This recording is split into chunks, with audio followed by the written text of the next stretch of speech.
Hola, somos el grupo BALAD de la Universidad de León, Bacterias lácticas y aplicación tecnológica.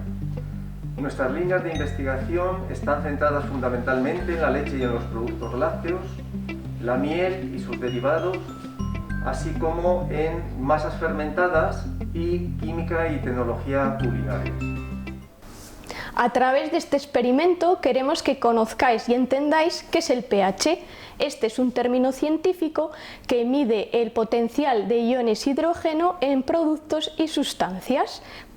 Traducido a un lenguaje más cercano, se trata de la medida de la acidez o de lo contrario a la acidez, que es lo que denominamos basicidad. Para poder medir el pH se ha establecido una escala con valores que van del 1 al 14. El valor 7, que es el valor central en esta escala, hace referencia a productos neutros. Valores por debajo de 7 indican que se trata de productos ácidos y son más ácidos cuanto menor es el valor en este lado de la escala. Sin embargo, valores por encima de 7 son indicativos de productos alcalinos o básicos y un producto será tanto más alcalino cuanto mayor sea el valor en este lado de la escala. En nuestra vida diaria, los ácidos y las bases se encuentran de manera habitual, bien formando parte de los alimentos, como es el caso del ácido cítrico en el limón o el caso del ácido láctico en leches fermentadas, como por ejemplo el yogur. También lo podemos encontrar en productos de limpieza, como puede ser la lejía, o en productos de aseo personal, como es el champú y la pasta de dientes. Nosotros, las personas, podemos medir la acidez de los alimentos a través del sentido del gusto. De hecho, si por ejemplo cogemos un poco de vinagre y simplemente con acercarlo a la cara, ya deducimos o sentimos que es un producto ácido. Sin embargo, esta medida es subjetiva, es decir, depende de una persona a otra. Por ello, los científicos buscamos o empleamos técnicas objetivas. Entre estas técnicas encontramos estas tiras reactivas que están impregnadas de unas sustancias que al ponerlo en contacto con un producto que tenga un determinado pH cambia de color. Por ejemplo, aquí tenemos zumo de limón, y metemos esta tira que tiene este color, lo introducimos y vemos que cambia de color. Para saber exactamente qué pH tiene, lo comparamos con esta referencia y podemos observar que coincide con el pH de valor 2. Este método con las tiras reactivas es un método fácil de llevar a cabo, barato y sencillo. Sin embargo, no es muy sensible y no da un dato exacto del valor de pH del producto que queramos medir. Para ello recurrimos a este equipo que se llama pHímetro. Consta de un electrodo el cual al introducirlo en la solución que queramos nos va a dar en la pantalla de este equipo el valor exacto de pH de ese producto. Para ello, previamente este electrodo ha de calibrarse con dos tampones de pH conocidos. Los tecnólogos de alimentos utilizamos tampones con valor pH 4 y 7, que es el rango de pHs en el cual se encuentran los alimentos. Aquí os estoy dando una pista del pH que tendrán los alimentos que analicéis en el experimento que vais a llevar a cabo. Si por ejemplo cogemos lavamos el electrodo y vamos a ver qué pH exacto tiene nuestro zumo de limón. Como he dicho, introducimos el electrodo en nuestro zumo y medimos. El valor de pH de este zumo de limón es exactamente 2,15, cosa que en las tiras solo habíamos podido establecer que este valor de pH era 2. Estos equipos no los tenemos en nuestras casas, entonces, ¿cómo podemos medir el pH? Aunque parezca complicado, tenemos a nuestro alcance alimentos que en su composición participan unas sustancias que además les confieren el color característico a cada uno de estos alimentos y se denominan pigmentos. Por ejemplo, tenemos los pigmentos carotenoides. Dentro de este grupo destacamos el betacaroteno, que le confiere el color naranja, por ejemplo, a las zanahorias. También tenemos el licopeno, que es responsable del color rojo de los tomates. También está la crocina, que le confiere ese color característico al azafrán. También encontramos dentro del grupo de los carotenoides la astaxantina, que es la que es responsable de que adquieran ese color rojizo los crustáceos cuando son cocinados, y tenemos también la zeaxantina, que le confiere ese color naranja a la yema del huevo. Otros pigmentos que encontramos en los alimentos son las clorofilas, por ejemplo, que le confieren el color verde a las verduras como son las acelgas, las espinacas. Por otro lado, también está la betalaína, que le confiere ese color característico a la remolacha. Aquí tenemos otro pigmento que es de origen animal, que es la mioglobina, que es el que le confiere ese color rojizo a las carnes. Cuanto mayor es el contenido en este pigmento, el color rojo de la carne es más intenso. Aquí veis que esta carne tiene un color más rojizo que esta, esta tiene un menor contenido en mioglobina. Pero para realizar este experimento nos interesan unos pigmentos en particular, que son las antocianinas, cuyo nombre deriva del griego antos, que significa flor, y kianos, que significa azul. Este es un pigmento que da lugar a una gama de colores muy amplio, que va desde el rojizo hasta el morado, por ejemplo, en los frutos del bosque que tenemos aquí, pero también es responsable del color característico de esta hortaliza, que es la col lombarda, y es la que vamos a utilizar para llevar a cabo nuestro experimento. Esta hortaliza la podéis encontrar fácilmente en los mercados y forma parte de platos típicos navideños en algunas zonas geográficas. Como os he comentado, esta hortaliza contiene antocianinas, que son unos pigmentos muy interesantes porque cuando están en diferentes medios con condiciones de pH diferente adquieren coloraciones muy diversas, como podemos ver aquí. Estas diferentes tonalidades que adquieren las antocianinas que hemos extraído de la col lombarda nos van a permitir utilizarlo como un indicador de pH y así conocer los valores de pH de diferentes alimentos y de productos que tenemos en nuestra vida cotidiana. Muy bien, pues ahora que ya conocemos qué es el pH, vamos a construir nuestro pHímetro casero. Este experimento lo hemos diseñado para que a la vez que veis cómo lo preparo yo, podáis hacerlo vosotros desde casa. Para ello necesitamos una lombarda, un cuchillo, una tabla de corte, una báscula, una batidora o una licuadora con vaso, un colador y una cazuela o un recipiente grande donde poder recoger el extracto. En primer lugar necesitaremos un cuarto de la lombarda. Para ello partiremos la lombarda. Si sois muy pequeños los que lo vais a hacer, pues pedid ayuda a vuestros padres. Yo os recomiendo que esta actividad la hagamos todos juntos desde casa.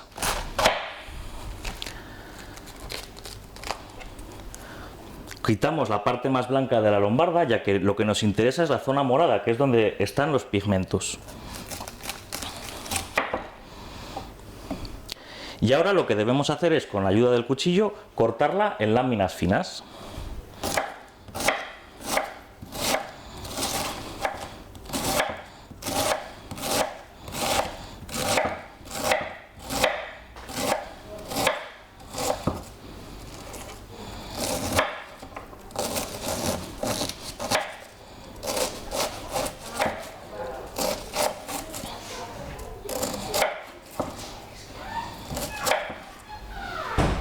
Una vez que tenemos la lombarda cortada, lo que necesitamos son unos 150 gramos de lombarda. Os decía al principio que cogieseis un cuarto de la lombarda porque más o menos es esa masa. Nosotros lo que vamos a hacer es, con la ayuda de esta báscula de laboratorio, pesarlo. En vuestra casa también podéis pesarlo con cualquier báscula que tengáis, por ejemplo una de hacer repostería.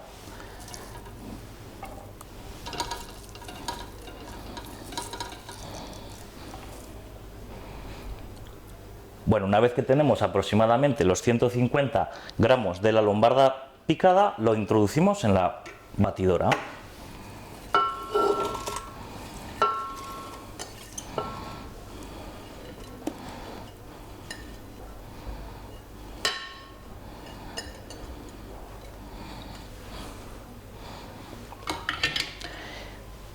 y añadimos ahora 400 mililitros de agua.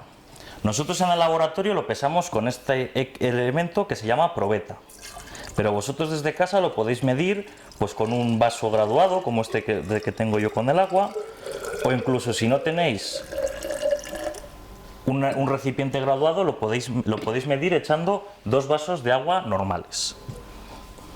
Bien, pues incorporamos el agua a la lombarda y a continuación tenemos que triturar para obtener el extracto durante 1 o 2 minutos. Lo que conseguimos cuando trituramos la lombarda es que los pigmentos contenidos en las hojas de esa lombarda salgan a nuestro agua, que es lo que a continuación vamos a recoger.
Como vemos, todavía falta triturarlo otro poco más, así que lo vamos a poner unos 30 segundos más.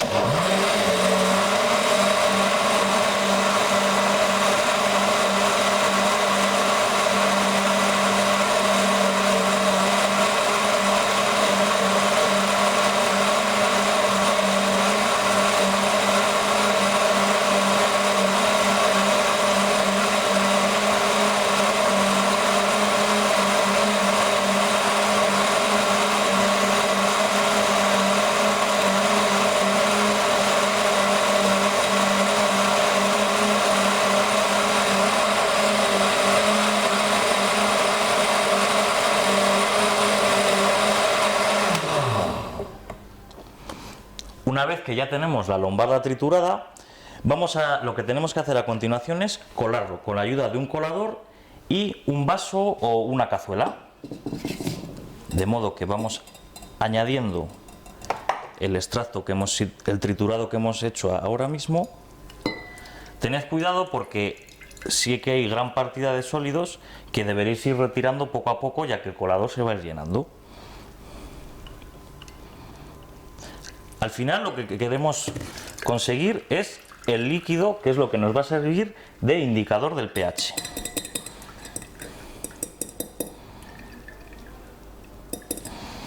Podéis tener cerca una basura para ayudaros a ir retirando los sólidos del extracto.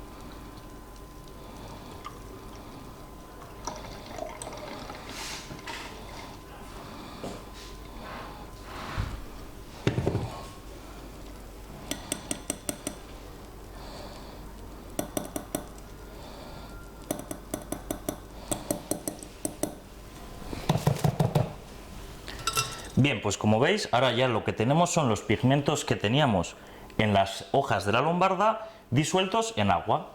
Este extracto es de los que nos vamos a servir para indicar el pH de ciertos alimentos que tengamos en casa.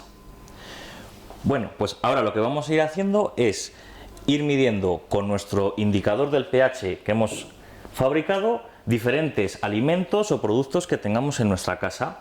Nosotros os hemos elegido los siguientes: el zumo de un limón, vinagre, agua del grifo, bicarbonato, que lo hemos disuelto en agua, un refresco, una naranja, el líquido de unos pepinillos o de cualquier otro encurtido y lejía. Para incorporar el indicador de pH, lo que vamos a hacer es, en mi caso, con esta pipeta que se llama pipeta Pasteur, vamos a echar unos 5 mililitros. Vosotros lo que podéis hacer es, con una cucharilla de postre, equivaldría el volumen que podéis coger para incorporarlo a cada líquido. Entonces, tomamos el extracto y lo añadimos a nuestro alimento. Como veis, cambia el color en cuanto lo hemos añadido. Este valor es lo que ahora deberíamos de venir hasta nuestra escala y mirar en torno a qué valores se encuentra. En caso del zumo de limón, como hemos visto antes, que tenía un pH de en torno al 2,2, pues vemos que nuestro indicador nos diría que está entre el 2 y el 3, más próximo al 2, porque adquiere este tono rosado. Ahora lo que vamos a ir es siguiendo con esta metodología por los diferentes alimentos. Vamos a pasar al vinagre. Todos os imagináis el pH que podrá tener, ¿no? El vinagre es un ácido, entonces al incorporar nuestro indicador que hemos preparado, observamos que también se torna a un color rosáceo. ¿Es el mismo? Bueno, pues vamos a ver aquí a nuestra escala y veríamos como, pues posiblemente esté también cercano al 2, al igual que ocurría con el limón. Bien, ahora vamos a pasar al agua del grifo o el agua embotellada. Podéis coger el que mejor tengáis a mano. En el caso del agua, ¿qué pensáis? Pues el agua ni es ácido ni es básico, pero de todas maneras vamos a comprobarlo. Así que añadimos nuestro extracto y vemos que el color que adquiere es totalmente distinto. El agua es un elemento de pH neutro, así que si nos venimos hasta nuestra escala, veremos que efectivamente está en la neutralidad, es decir, un pH 7. Y ahora vamos con el bicarbonato. Si alguno de vosotros igual lo ha consumido alguna vez, si le dolía el estómago o así, se dará cuenta de que cuando lo tomamos tiene un sabor amargo, es decir, que es una base. De todas maneras, vamos a verlo con nuestro indicador. Vemos que en cuanto lo echamos, el color que adquiere es una tonalidad azul, que al irnos a nuestra escala veríamos que estaría entre el pH 8 y 9, más cercano al pH 8.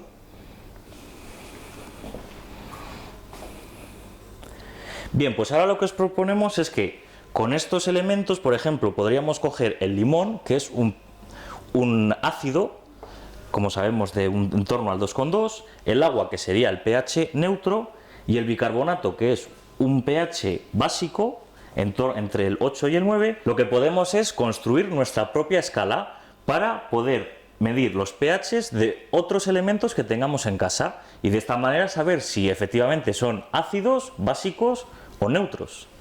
Entonces, vamos a separar aquí nuestra escala y ahora vamos a ir con un refresco. Todos los refrescos son ácidos, de todas maneras, para asegurarnos, lo vamos a comprobar.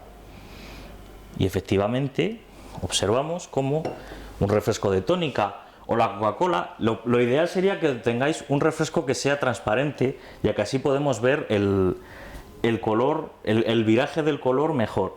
En refrescos que tengan una coloración, como por ejemplo un refresco de cola o de naranja, ese cambio del color sería mucho más difícil de ver.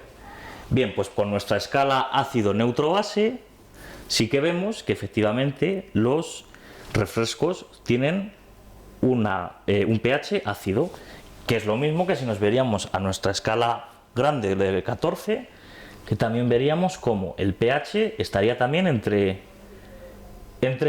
cercano al 2 también estaría. Ahora vamos a ver el zumo de la naranja. como es un cítrico al igual que el limón, pues tendremos un pH también ácido. Y efectivamente vemos como ese pH de la naranja pues también corresponde a un color correspondiente al ácido. En este caso vendríamos aquí y tendríamos también que la naranja es de pH ácido algo más cercano, igual al 3, pero parecido al limón. Pasamos ahora a un líquido de encurtido, por ejemplo, de pepinillos o de aceitunas. Pues bien, también echamos nuestro indicador y vemos que efectivamente también tiene un pH ácido como la gran mayoría de los alimentos. En este caso, en este caso, al revés que en los cítricos, que estaban más próximos al 2, en este caso veríamos una coloración entre el 3 y el 4. O sea que es un producto menos ácido. Y para finalizar, vamos a ver un producto de limpieza como es la lejía. Sí que os recomiendo que si sois muy pequeños le pidáis ayuda a vuestros padres para trabajar con lejía o amoníaco o otro producto de limpieza, ya que puede ser peligroso. A diferencia de los alimentos que en su gran mayoría son básicos o ácidos, en los productos de limpieza se observa que sobre todo son productos con pH básico. La lejía no vemos muy bien el color, pero estaría con un pH entre 11 y 12, más cercano al 12. Es decir, que tiene un pH muy básico. Pues ahora yo lo que os animaría, como seguramente os ha sobrado bastante extracto, es que podéis coger cualquier otro elemento, pues otro refresco, otro cítrico, preferiblemente que sean elementos líquidos y, como os decía antes, que sean transparentes. Pero podéis, con este sistema podéis medir el pH de cualquier elemento que tengáis en vuestra casa y que tengáis curiosidad. Como os decía, habéis construido vuestra propia escala para poder verificar si el pH de ese alimento o de ese producto que vais a testar es ácido, neutro o básico. Pues como hemos estado viendo, la gran mayoría de los alimentos hemos visto que tienen un pH ácido, pero la importancia del pH en el mundo de los alimentos no radica solo en que tengan un sabor más ácido o incluso algunos alimentos que tengan sabores amargos, sino que el pH va a influir en muchas otras condiciones en la elaboración o en el consumo de ciertos productos. Por ejemplo, alimentos cuyo pH es muy ácido, por debajo del 4,8, que estaríamos en torno aquí, se caracterizan porque su vida útil, es decir, cuánto tiempo podemos conservar ese alimento, va a ser más prolongada. Esto se debe a que esas condiciones de pH tan ácido son inconvenientes para el crecimiento de ciertos microorganismos patógenos que nos podrían hacer enfermar, u otros microorganismos que lo que harían es estropear las características de nuestro producto. También el pH va a influir en la elaboración de algunas conservas, ya que alimentos con pHs ácidos van a tener que someterse a tratamientos térmicos menos intensos que aquellos alimentos que tengan pHs más cercanos a la neutralidad. Pero también el pH va a ser muy importante en la preparación de ciertos platos de cocina o incluso algunos productos, como pueden ser algunos lácteos como el yogur. Si todos os fijáis, el yogur tiene una consistencia firme y eso se debe a que los microorganismos que crecen en ese yogur generan ácido láctico que acidifican la leche, produciéndose una precipitación de esas proteínas, generando ese coágulo. En otros platos, como por ejemplo puede ser un ceviche, lo que se lleva a cabo es un marinado con un ácido que puede ser el de un cítrico como la lima o el limón, y lo que conseguimos es que cambien las propiedades de las proteínas de esa carne o ese pescado. También en ensaladas, por ejemplo, todos nos es normal alinear una ensalada con un limón, con un cítrico o con un vinagre. Lo que conseguimos con ello es mejorar la presencia y el sabor de esa ensalada. Y también en repostería vemos que los panaderos y reposteros juegan con diferentes ácidos o bases, consiguiendo con ello una mayor esponjosidad, ya que al reaccionar ácidos y bases se liberan CO2 que aumentan la esponjosidad de, por ejemplo, un bizcocho. Pero no todo es bueno, ya que, por ejemplo, el consumo continuado de bebidas refrescantes, como podría ser un refresco de cola o la tónica, que hemos visto tienen pHs muy ácidos, lo que va a facilitar es el debilitamiento del esmalte, con lo que nos podría ocasionar problemas a largo plazo de nuestros dientes. Bueno, pues hasta aquí nuestro taller, espero que os haya gustado y que lo hagáis en vuestra casa.